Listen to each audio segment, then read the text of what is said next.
everybody, it's me, Booga. Today I'm kind of tired, don't really feel like making this video, but I'm going to pump it out because I don't really have another time to do it, because tomorrow's Thanksgiving, so I'm going to get into it.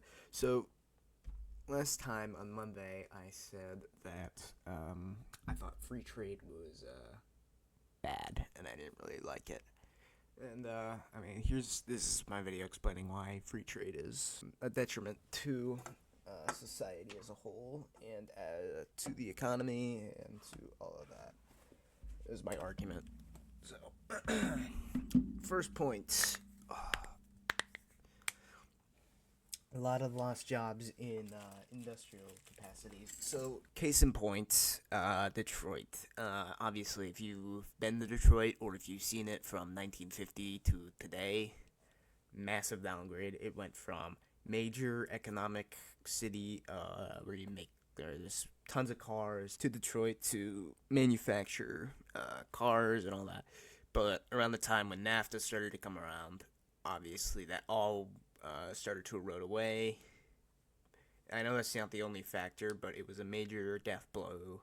Jobs being sent out across the ocean. I think it was major death blow to the area. What free trade does is it ends up exporting jobs. Well, and specifically in the United States case, because it's meant for an American audience, more or less. If you take high-paying working jobs, a lot of the free trade is just the market stabilizing and trying to find itself, like where it can make the most money. And so inevitably, it's going to find the most money by exporting the high labor jobs and getting rid of the people who want to be paid more and want rights. They're going to send it to kids in China and India who are going to get paid diddly squat, like 2 cents an hour, and they're going to get basically put into slave labor. So not only it's ethically wrong, I think we should oppose it, but secondly, I think it's giving an edge to countries like India and China, for example. Just to think, China probably got really strong and grew a lot economically after NAFTA, just because we sent all our jobs over there because they're cheaper. And while yes, our businessmen made money and companies made money, the country didn't make as much money, and in some instances, our HDI dropped, our population dropped, our quality of life dropped, especially in Detroit. And China was able to make a lot of money really quickly based off of our suffering. So we shouldn't allow jobs to get exported because it's stupid. One thing that I think is a big issue is it kind of gives other countries an edge into being able to look into us, because we're basically allowing markets to run freely, so it's going to see what's happening in the country freely. They're going to see what we have, what we have behind closed doors. They're basically just going to have an open door to seeing behind the walls, and it just kind of leads to dependence on other countries. This is kind of case in point again.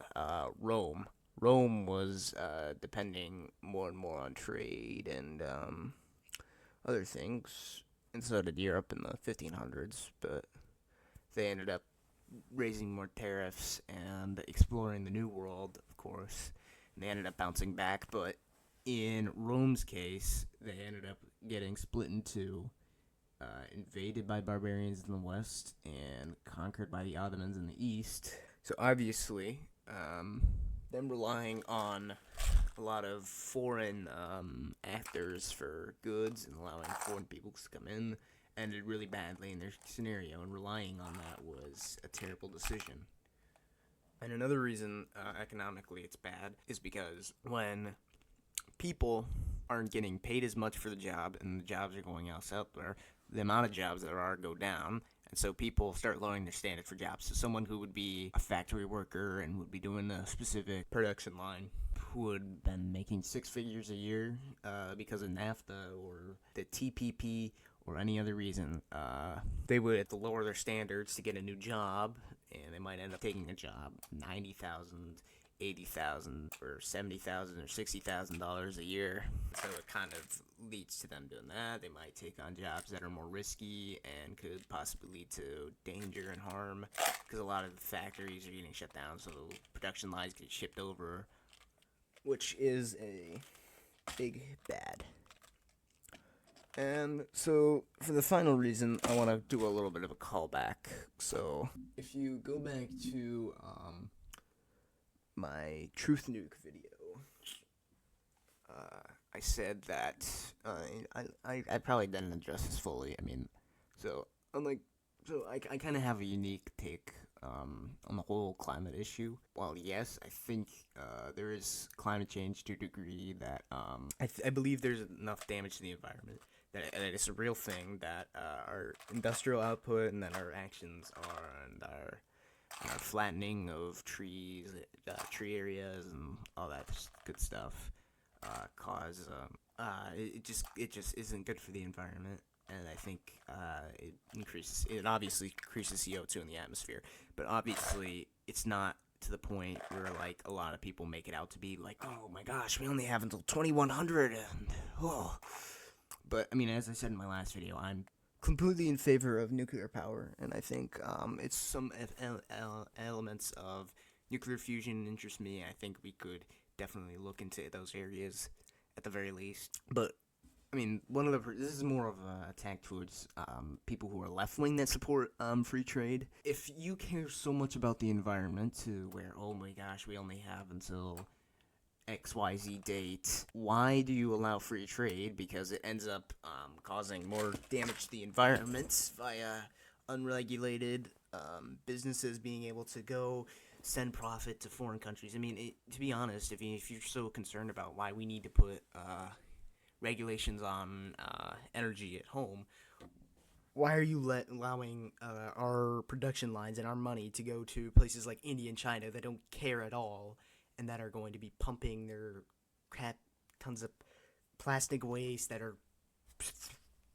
throwing crap into the atmosphere? I mean, it's just so stupid of you to do that. That should be kind of a question to ask yourself. Why do I support free trade if I support the environment? Because they're mutually exclusive, but I've seen people who get mad at tariffs and get mad at at people for not caring about the environment.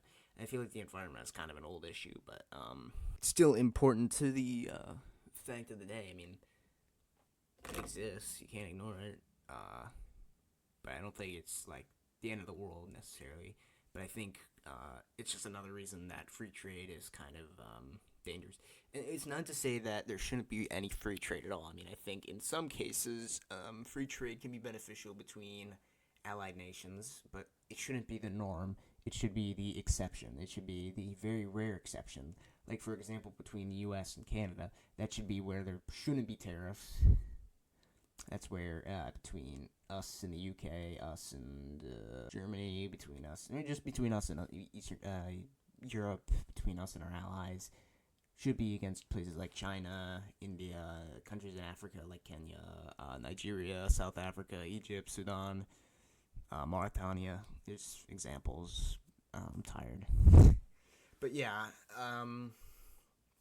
those are my arguments against free trade. It's a less important issue. Not everybody cares about it compared to owning the libs and Nick Fuentes, Donald Trump giving up Bill Clinton. But, you know, I could care about it, and it's an important issue that we need to focus on more than we do. So, those are my arguments. Let me know what you think in the comments below. It's a longer video because I'm tired. Sorry. But I will see you all on Monday. Yeah, Monday. See ya.